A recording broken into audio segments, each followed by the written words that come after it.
Governor Chris Christie reaffirming his innocence in the Bridgegate scandal. He takes on the media in his first news conference in months. And the investigation into the George Washington Bridge lane closures has the Port Authority chairman stepping down. Also tonight, there's a new boss, so to speak, at the NYPD. The department naming Philip Uri as its new inspector general. We'll have a look at the tough challenges ahead and the opposition over that position. Plus, in a one-on-one interview, U.S. Congressman Peter King weighs in on cutbacks to New York's nuclear detection program. Good evening and welcome to RFL. Excuse me, I'm Andrew Whitman. Richard French has the night off. Thanks so much for joining us on this Friday evening, March the 28th. Well, New Jersey Governor Chris Christie speaking to the media today for the first time in 2 months. Christie's first press conference and his first announcement at that press conference, the Port Authority Chairman David Sampson had submitted his resignation. All this coming on the heels of the release of the governor's internal review on Bridgegate. FiOS 1 News reporter Kimberly Wallace joins us live from Trenton tonight with more on what the governor had to say. Kimberly? Well, Andrew, as you said, one of the surviving key figures in the GWB lane closure scandal is now resigning. Governor Christie making that announcement just a short while ago in the State House behind me. Port Authority Chairman David Sampson gave his notice earlier today. He called me this afternoon and told me that if you're going to have a chance to institute these type of reforms, I think you have to have somebody in there who will be able to take a brand new look at this. The governor says he's not shocked by the resignation because the 74-year-old chairman talked about retiring a year ago. It's been nearly 3 months since Christie took questions from the press. He says he was waiting to have the answers about the scandal. He was combative with the press corps when asked about the entire lane closure topic for over an hour, including the $1 million report released Thursday clearing his name of any wrongdoing. He, too, says he wants to know the motive behind it. I mean, you know, they can't make up facts. And I've read the report. Every one of the factual assertions they make in the report is footnoted, endnoted, backed up by documentary evidence or testimonial evidence that they got from interviews. But some Democrats, including former governor and now Senator Richard Cody, are calling the report a whitewash, in part because it did not include interviews of 3 key figures, including a former aide to the governor, Bridget Kelly, David Wildstein, then of the Port Authority, and Bill Stepien, Christie's former campaign manager. The exact opposite of what Christie was supposed to be. Turns out he's about political as any governor we've ever had. And that we haven't even mentioned Sandy money going where it shouldn't have gone to. Christie did admit it was a mistake to hire David Wildstein to the Port Authority, but he has no regrets on hiring Gibson Dunn to do the report. He says the report will stand the test of time, but will his confidence he's known for prevail? Some people that I trusted and relied upon let me down. And as a result, we let down the people of the state of New Jersey. Of course that shakes your confidence. We can fill that chairman.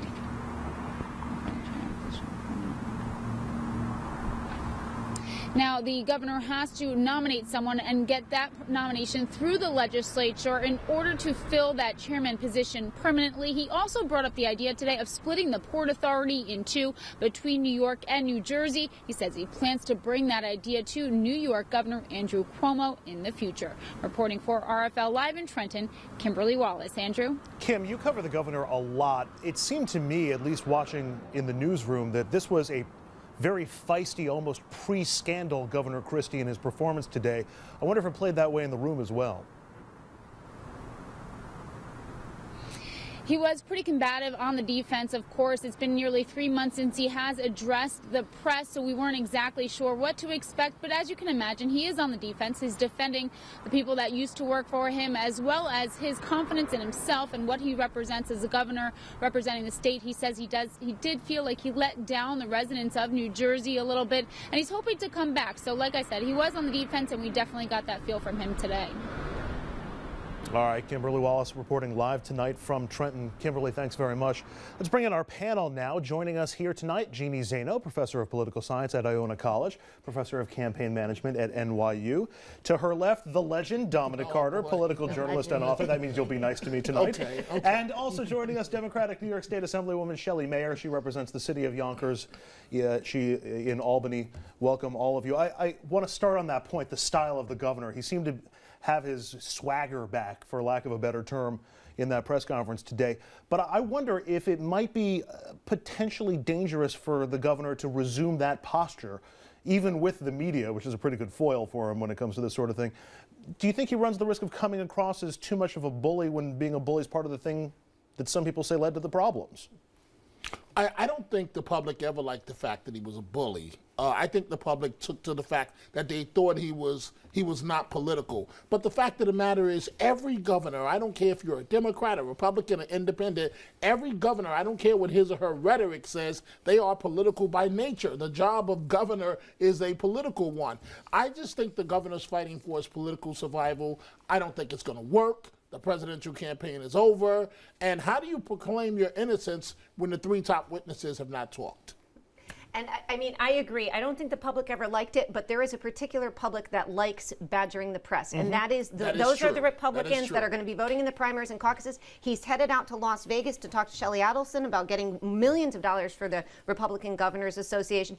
This, you know, he had a couple things to do here. One, say he knew nothing about what was going on. The way in which the report characterizes Bridgegate Kelly is disgusting and sexist, and it should be addressed. It is, you know, people have used terms to describe it that I won't say on your show, but it is the way in which she is described as a woman who can't control herself because she was jilted and just tried to close down lanes on the George Washington Bridge for some unknown reason. You look at that report, it doesn't make any sense. But what he's doing is saying he knew nothing about it. He was the victim of this woman who went emotionally crazy, and David Wildstein, who we know he says is crazy, and he's going to go out to Las Vegas, make the same case. And Republicans do want to hear that the press, the liberal press in New Jersey and in the tri-state area, are attacking this poor guy for no reason. And it's going to sell. Shelley, do you place any value behind some of these people who say the attacks on Bridgegate Kelly were borderline sexist? I totally agree. I think as someone who's been in government and has been a senior staffer, this concept that this only for her, all the personal part of her life absolutely impacted on her policy decisions. Like she was incapable of having a bad day and not acting badly at work. It's absolutely unacceptable that the report treated her that way. And I think ultimately Christie is going to have to answer that. Someone's going to ask a hard question. The other thing, I think there's a difference between being a bully and being a straight talker. I think people always appreciated that he was, like you say, non-political, a straight talker. He told you, you know, I can't do this. I can do this. This doesn't work. This is a bad idea. That's different than bully. And I think he's getting back into bully. I think his presidential chances are over. And I think this issue with women will play extremely poorly for him. I think most working women and many women at home will say, you are kidding me. They are going to criticize this woman's personal life and use all this innuendo. I think it's a very big mistake for him. You know, Andrew, I'm so glad that the ladies at the table are making that point, because I forgot. It's disgusting, the language that they use to describe her, you know, indicating that she could not handle a relationship, and so she basically bugged out. The fact of the matter is, over my 25, 30-year career, most of the women, 99% of the women that I've worked with in government, they do a better job at doing the job than men do. And I rarely see emotion displayed from Hillary Clinton on down, you know, the way it's described in this report. It's beneath my friend Randy Mastro, who chaired this this panel. Randy's not that type of person. I don't know where that language came from. And you know, and the Assemblywoman knows full well we need good women and men in government. And there is, you know, it's so frustrating for me. You look at the young women who are interested. Why don't they want to go into it? Well, this is a perfect example. And there was no reason to start off this report by saying this woman had been jilted by Bill Stepien, and that was why she was having difficulty at work, and that's why she couldn't make decisions, and that's why she potentially may have just closed these bridge lanes, and poor Chris Christie was victimized by this entire thing. It is really troubling that, you know, and I'm sorry, Randy Mastro, to start out the report by this, $1 million at the expense of the public. We paid for this, or the New Jersey residents pay for it. I don't live in Jersey, to pay for this kind of junk, and then to put it out there. You know, Chris Christie was ill-served by this this law firm and by this report. He did an okay job last night in the interview. He did an okay job at the press conference today, but this report is frustrating if you look at it. It's 360 pages. Nobody wants to read it, but it's disgusting. They also run the risk of potentially pushing Bridget Kelly into striking a deal with prosecutors and actually spilling the beans, if she's got any, on Governor Christie. And I've thought from the beginning, look, you don't, having served in those roles, you don't do something that's going to get your boss in trouble without having a very strong feeling that it's acceptable or that you talked about it. One of those two things, generally that you talked about it, because you will get fired if you do something big that is going to harm them politically. There's no way, and no one who's been in politics, I think, could ever accept that she acted independently, and they never even talked to her.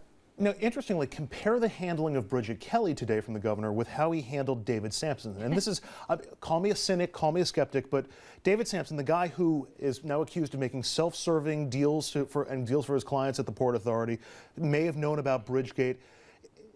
Christie, he resigns today, and Christie's response was, well, he had been talking about this for a year.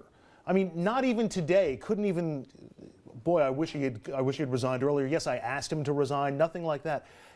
The difference there and the kid glove treatment of David Sampson, anything we should be reading into that? Why not give on that one point? Well, it was interesting that David Sampson never spoke to the investigators who were doing this, comprehensive review and investigation. He never spoke to them despite the fact that they're good friends and Chris Christie pushed for this investigation. So that in and of itself didn't make sense. What does he have to hide that he didn't speak to these people?